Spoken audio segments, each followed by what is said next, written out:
Are you getting married and have no idea where to start to create your first dance? Well, you are watching the right video, because here we are going to help you with 10 basic steps to just get started so you know how to create a dance that fits you and your fiance perfectly. A first dance is a cherished moment in a wedding. This is a time that symbolizes the union between the two of you. Crafting the first dance can be a delightful experience, or it can be a stressful one. And I know a lot of people have no idea where to start. So here are 10 simple steps to help you get started to create your perfect first dance. First, you just want to choose the right song. Selecting a song that holds significance to both of you is important. You want to focus more on the importance of the song, because remember, this is going to be your song for life. So you can take into account the tune, the melody, consider the tempo, but you especially want to consider the lyrics and if this resonates with you personally and emotionally. Number 2, you want to consider getting professional guidance. Taking lessons from a professional instructor can help to lay out your entire dance from start to finish, whether you are a beginner, you've never danced before in your life, or if you have a lot of experience dancing. This can be helpful because they will go through step by step and help you build a dance that fits your skill levels.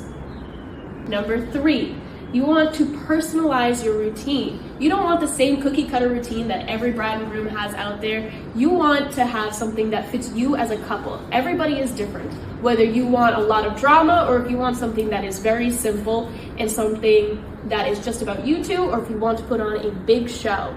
This is your moment and you want to personalize it to fit you. Number 4, practice, practice, practice. Allocating time to practice every day or at least every week with your partner is going to help you not only perfect the dance and get that muscle memory down, but it's going to boost your confidence and make you feel more comfortable and relaxed on the big day. Number 5, consider what you are wearing. Remember, these are not normal clothes. You're going to be dancing in a wedding dress or a suit, something that you're not normally wearing. So remember, this might come with restrictions on your movement, whether your dress is too tight or it's different if you're wearing high heels, different kinds of shoes. Remember, these may restrict your movements and you have to plan your dance accordingly. As well as thinking about the height of the heels and the fit of the dress, you also want to think about if you have a train. So if you have a train, you want to make sure this is bustled for the dance, and if you can, get it double bustled. This is just basically an extra seam sewn into the dress so that it's really secure when you get it bustled. So if there is a mishap and you do end up stepping on the gown, the bustle should not come undone. Gentlemen, you want to think about what you're wearing as well. Whether you are going to have your whole suit jacket or if it's just going to be the vest, you want to think about this beforehand so you can plan your hand movements accordingly. Number 6, you want to engage your audience. Even though this is your moment, it's always nice to show your audience that you care, that they're there as well. Create a heartwarming moment for everyone. So this is simply just smiling, making eye contact, maybe on the walkout you wave. Little things like that can really create a great moment for everyone involved. Number 7, you have to plan your entrance and your exit. Remember, you have to get on and off the dance floor somehow. This is a good time that you can waste a good solid 30 seconds walking on and 30 seconds walking off. Sometimes your song can be long. You don't have to dance the whole time if you don't want to. You can always have your DJ fade out the music early, but using this time means that you don't have to dance for the entire 4+ minute song that it may be. And it gives you a chance to wave to your audience. It gives you a plan so you can get all the way out, walk around the dance floor, come to the center and set up. And then after you're finished, you can bow, curtsy, wave, do whatever you want, and walk off. Plan where you're going next, whether you are dropping your bride off with her father for a father-daughter dance, or if you're going straight to your table. Everybody does it a little different. Number 8, embrace imperfections. Remember, this dance doesn't have to be perfect. You don't have to hit certain moves on certain notes or anything like that. Your audience is gonna love it no matter what. And if you do mess up and you laugh and you smile, it's just gonna make for even better pictures. Number 9. So number 9 is just make sure you capture the moment. Whether you have a photographer, a videographer, if you have both, or if you just have a friend there with their phone, you want to get someone to capture the moment and you want to make sure they are ready and prepared. Make sure that all of your special moments, whether you're doing a dip or a lift or anything cool, you want to be facing your photographer or your audience. And having this planned out beforehand, knowing the layout of the room can really help. Number 10, enjoy the moment.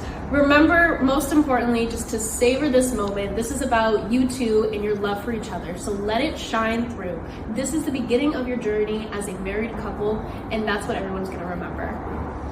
When it comes to the steps, you can start with a couple basics. You can either do a side tap, which is basically just an elevated version of the middle school sway, or you could do something more classic like a box step.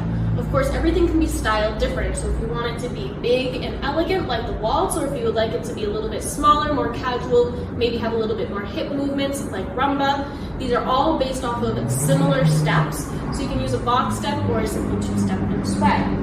Here, we can start with a big frame where I'm going to connect my right hand to his left hand, and then here, his arm is going to wrap around my shoulder blade. Not the waist, not the hip. The shoulder blade is where the connection is the best. And then I can simply put my hand on his bicep insert here. If you would like, you can always put it on the shoulder. But I like to have this hold because I find it easier to follow. And I'm filling out the frame, which means simply just pushing my arms away a little bit. I'm pushing my back into his hand here, and he's not gonna let me go. If that grip is too loose, then you'll notice, we have spaghetti arms, and there's suddenly no way to lead and follow. The communication is lost. So this frame here is really important because this is how you communicate in the dance. So you want to make sure that you have a nice solid frame, but of course not an arm wrestling match. You don't want to be fighting each other on the dance floor. It's simply just solid and stiff. So here is our big grand frame. We can do a two-step. We're going to do side, tap, side, tap. 1, 2, 1, 2. We can rotate around in circles.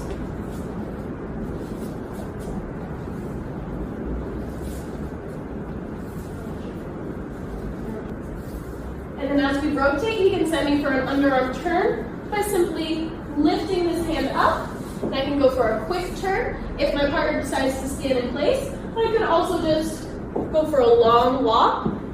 Just make sure you come back to it. We could also use a box step.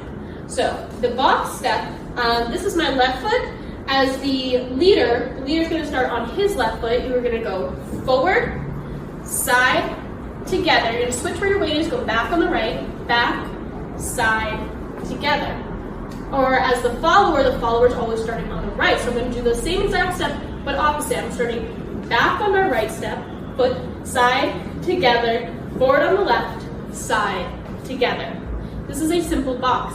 And together, if we have our nice big formal frame here, this would be walk, side, together. Walk, side, together. We could also do this with a smaller, more casual frame. And again, we can do walk, side, together, walk, side, together. A couple different versions of the same step. Now we're going to put a couple of these pieces together to demonstrate how you can make this work.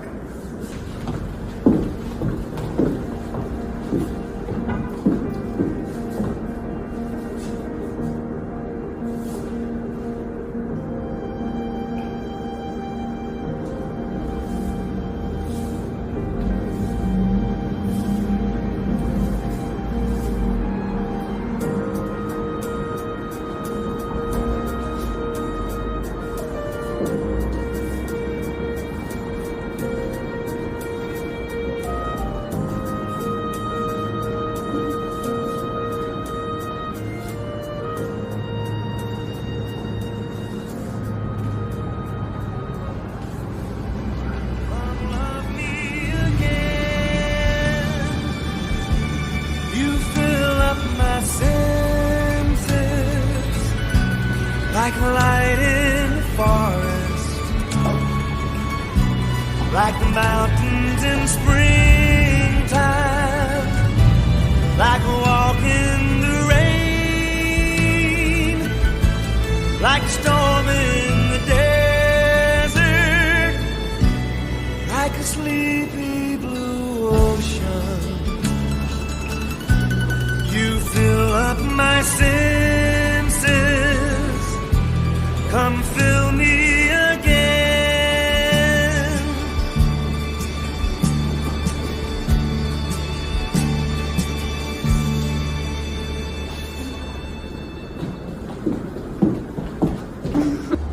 Remember, this is just a celebration of your love and your journey as a couple. So take this moment and make it what it is. It is about you two, and everybody has their own way of doing things. So these are just 10 simple tips that can help you get started to plan your perfect first dance.